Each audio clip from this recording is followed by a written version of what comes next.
What's up, Taiwan? I'm Jaime Ocon with 10 minutes of news from here in Taiwan and around the world.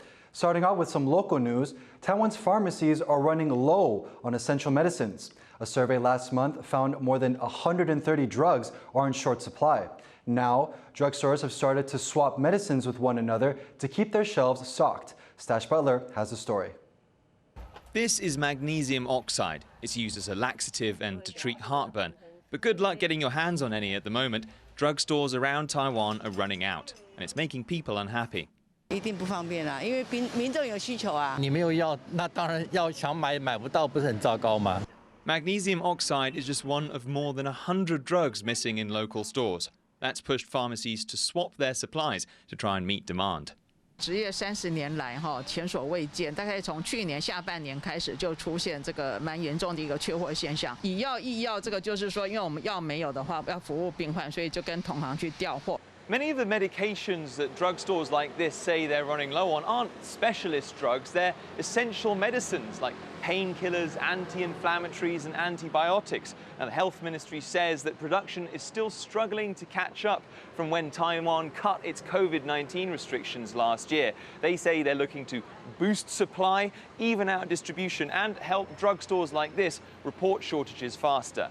下半年呢，可能疫情也比较解封了，所以呢，突然下单量增加，以至于他们也缺工，所以一下子比较没有办法赶上生产。经过这1-2个月的努力，他们已经增加了产能，那也在控货当中，所以呢，目前诊所、医院或者是药局也都可以在慢慢的恢复稳定的供需。 Taiwan is not alone when it comes to medicine shortages.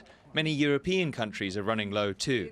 Drug makers say they can't afford to make more because their costs have gone up, but the price of medicines is fixed. Taiwan will set its own prices for this year in April.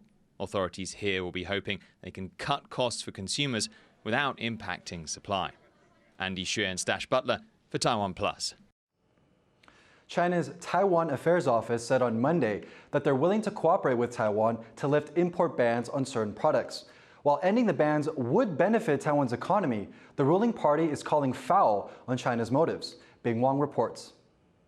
China may soon end its customs freeze on these Taiwanese products.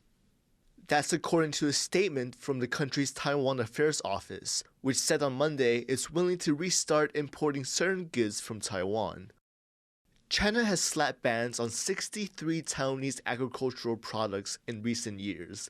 That includes wax apples, grouper fish, and pineapples. The ruling Democratic Progressive Party, or DPP, questioned China's motives for lifting the bans. DPP legislators noted that the vice chair of the opposition Kuomintang, or KMT, had just met with senior Chinese officials in China. It was his second trip there in less than a year. The KMT is known for having friendlier relations with China. 夏立言副主席去的时候呢，讲得很好听，然后把这个功劳就做给国民党或是所谓的这个非绿的这些政党。但是过了一阵子以后呢，如果有出状况，然后又推给民进党，我想这样子这个两手跟分化的统战策略呢，国人不应该忽视。 China's United Front strategy involves networks of groups or people used by the Chinese Communist Party to advance its goals around the world, including unification with Taiwan. The KMT responded to the DPP's criticism, saying China's move is not political. Instead, it will help farmers and fishers. 夏副主席这一趟中国大陆之行，农渔民的困境，也反映给当地的主管机关。假设有这么好的一个结果，我们表达欢迎之意，希望中国大陆经济归经济，政治归政治。 Taiwan's Mainland Affairs Council says it's willing to cooperate with China in removing the bans, but it's cautioned China not to use economic and trade measures as a tool to impose its will on Taiwan. Esnaya Zhou and Bing Wang for TaiwanPlus. Taiwan's Coast Guard is adding a new 35-ton patrol vessel to its East Coast fleet. Officials plan to include the ship in the Hualien Maritime Patrol, citing its speed and mobility. The boat can be used for maritime disaster relief to quickly deliver supplies. The Coast Guard says the new ship is equipped with powerful water cannons that can be used to defend against ships illegally entering Taiwan's waters. 对于我们越界的外国籍的船舶，强势驱离水炮是非常有用的。所以在这个2代艇的部分，我们的水炮目前加强它的功率可以达到60公尺，那么以往的15公尺大幅的提升。Now for some international news. The United States has renewed its pledge to defend the Philippines if its armed forces were to come under attack in the disputed South China Sea. The comments were made after a Chinese Coast Guard ship allegedly flashed a military-grade laser at a Philippine patrol vessel. The military says the laser temporarily blinded some of the crew. Philippine President Ferdinand Marcos Jr. summoned the Chinese ambassador to express his concern over what he described as increasingly aggressive actions by China. China claims virtually all of the resource-rich South China Sea as its own, a claim the UN has ruled as having no historical basis. Back in Taiwan, the country is set to reopen to visitors from Hong Kong and Macau next week. Previously, they could only enter as part of a tour group. It's the latest step towards a full post-pandemic reopening of Taiwan's borders. John Van Trieste reports on how the tourism industry is reacting. In this Taipei shopping district, a glimmer of post-pandemic hope. Ximending is a tourism hotspot that was hit hard by COVID-19 border closures. But from Monday, some of the area's most active shoppers, visitors from Hong Kong and Macau, will be allowed back into Taiwan without having to join a tour. Shopkeepers here are staying cautiously optimistic. 我们也是很期待，可是有报的话是不敢说很大的希望，至少。 Before the pandemic, Hong Kong and Macau were among Taiwan's biggest sources of visitors. Roughly 1.8 million came to Taiwan in 2019, putting the two cities ahead of other major markets like South Korea. They became especially important when the Chinese mainland barred its citizens from solo travel to Taiwan in August that year.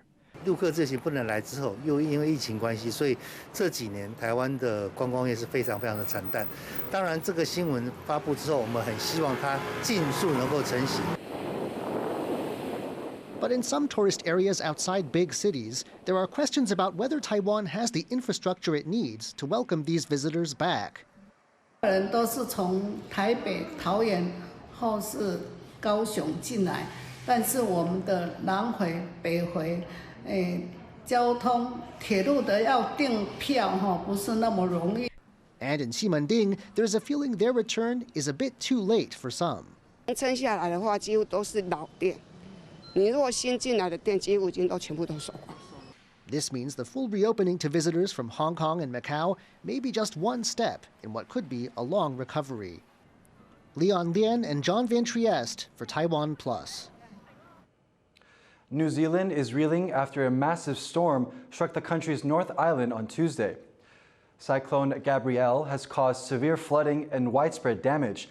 At least 3 people are dead and thousands more displaced. Many homes are still without power.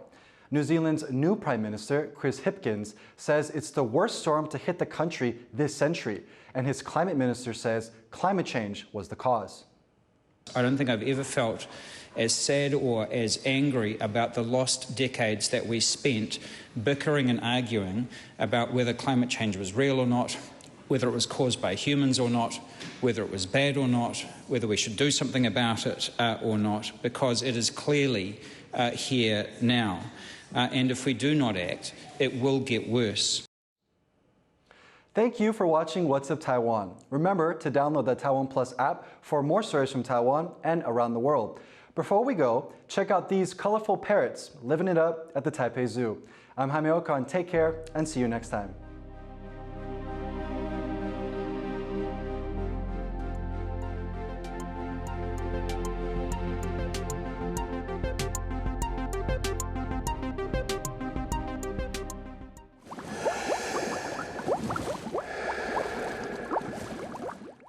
Thank you for watching TaiwanPlus.